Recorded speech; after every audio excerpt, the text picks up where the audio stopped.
Hello, everybody, and welcome back to the channel.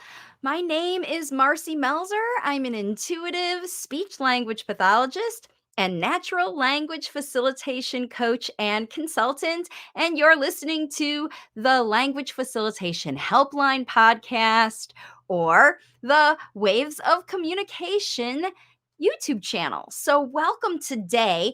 And today's episode, I'm going to be talking about trick or treat lessons. You're going to be we're going to be talking about the lessons learned by a lot of parents of late talkers over the trick or treat time. And we're going to share, how the process of trick or treating, what you can do with the lessons that you learned from your experiences during trick or treat. And I'm going to be talking about my newest episode and travel plans on the interview portion of this channel. So stay tuned for all of that information.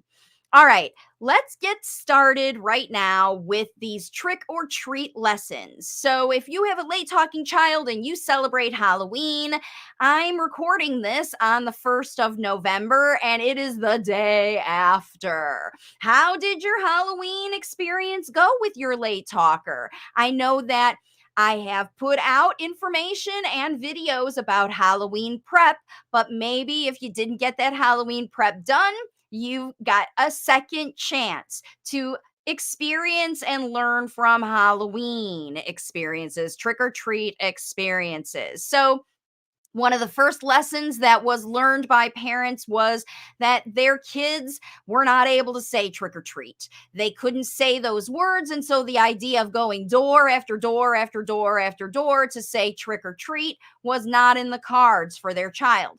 Some parents took care of it by sort of masking it. I heard one mom put a button on her kid's button so she could touch her kid's pumpkin so she could touch the button and the pumpkin said trick or treat.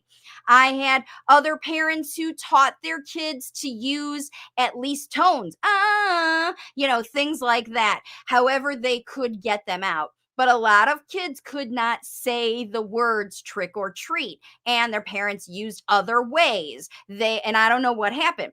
So that's one of the lessons that you learned was that, oh no, what do we do? My child wasn't prepared, right? Remember, that's the whole thing is when they're not able to say the words they need, they're not prepared with a way to communicate that thing. They're going to use nonverbal communication. And so, one of my clients, her kiddo was not able to say trick or treat and didn't even understand the process of you go, you knock, you wait for the people to come, and you hold out your bag or whatever to get the candy.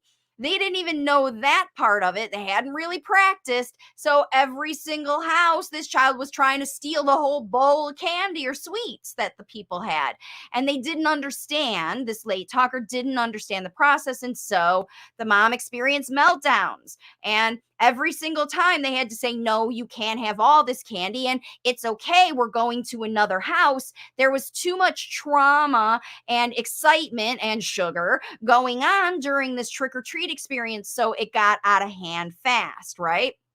So the other things that were happening were kids that couldn't say trick or treat, and maybe because they were mispronouncing the words, and as a result they were misunderstood or maybe even judged by other people, because I also have seen a lot of those posts out on Facebook and Instagram about how people are supposed to, understand when kids come to the door who are not able to speak and accommodate them. But, only the people who see those things on Facebook are the people who do those things anyway. The people who ignore, look down on, judge, yell at, or whatever kids who come to the door on Halloween time because they don't do it right? Or judging kids because they're not Halloweening correctly, they're not performing at their ability. This is just another one of those times for families of late talkers to have this experience. Oh no. And maybe you didn't even go trick or treating with your late talker because you were like, I know it's going to be a chaos because they're not prepared ahead. So That's the lessons. If you had lessons, your kid wanted to eat all the candy, your kid wanted to take all the candy, your kid didn't want to go, they couldn't do whatever.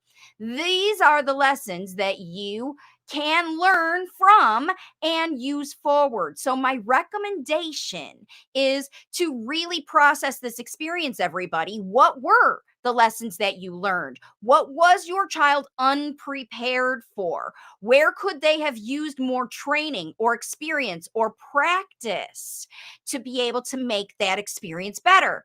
And look specifically at what your child struggled with. Was it a social thing where they didn't understand the rules of the trick or treat?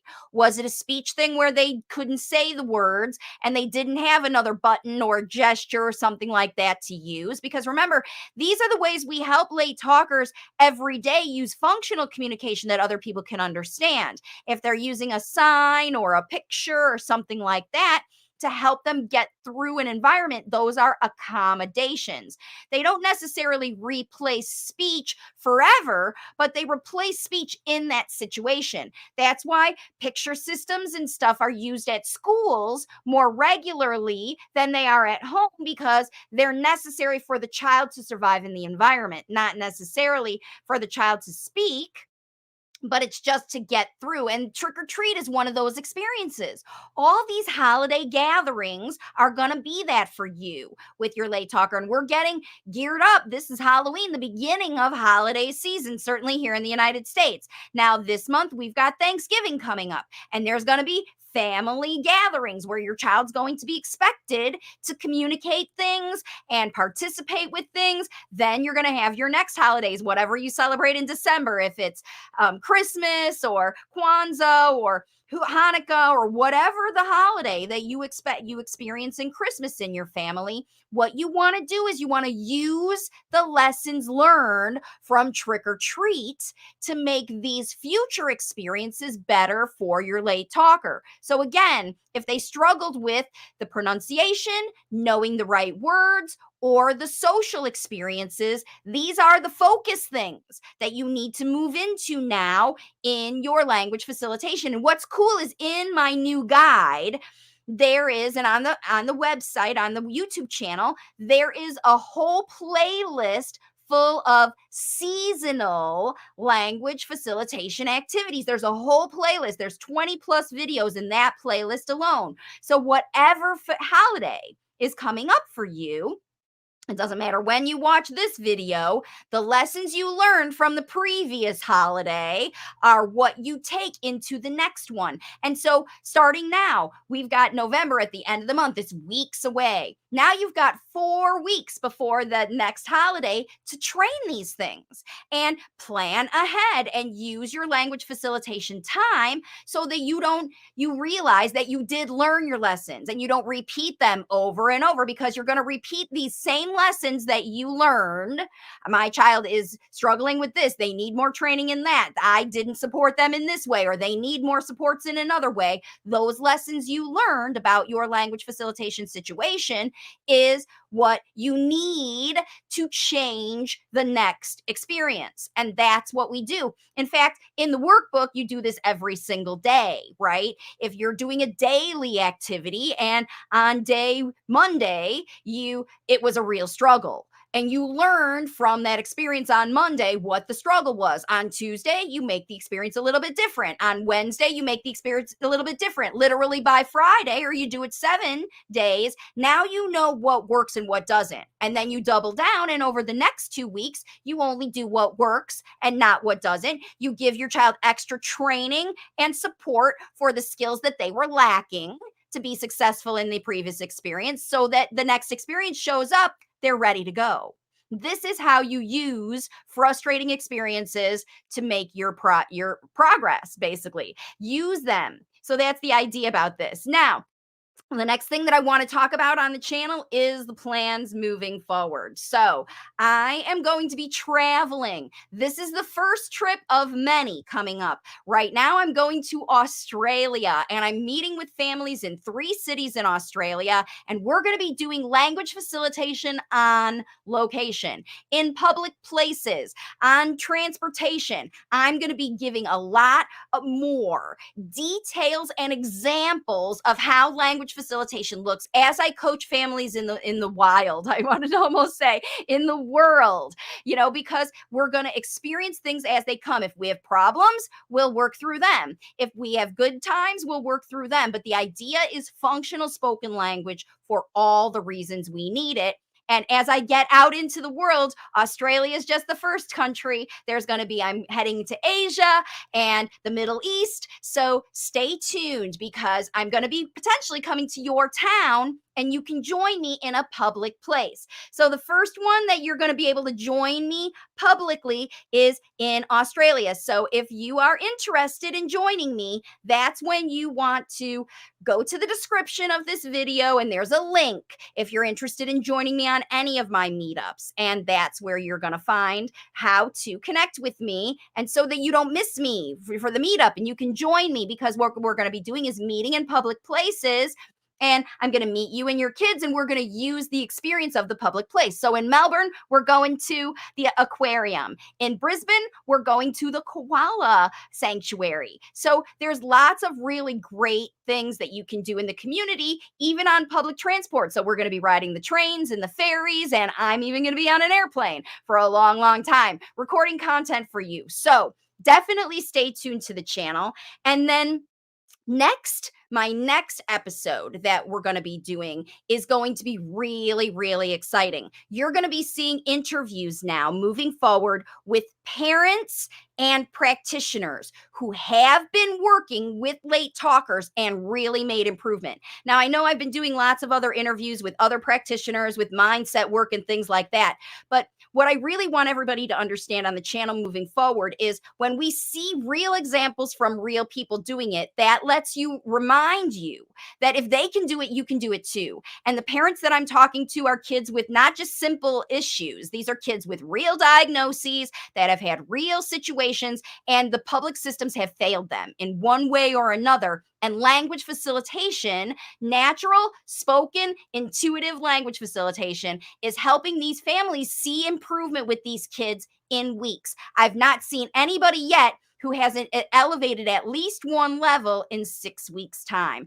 And it doesn't matter how severe the child is, they are improving through connection. So you're definitely going to want to stay tuned to the channel to learn more about that. And the interview this week is with Haley, who is one of those moms in Australia. And literally the day that it airs, I'm going to be meeting her in person. We're going to be recording more and putting them up on the YouTube channel. And you're going to see lots of examples of how language facilitation can work. So there are so many ways for you as a parent or caregiver to learn this process and get the same results as these other parents.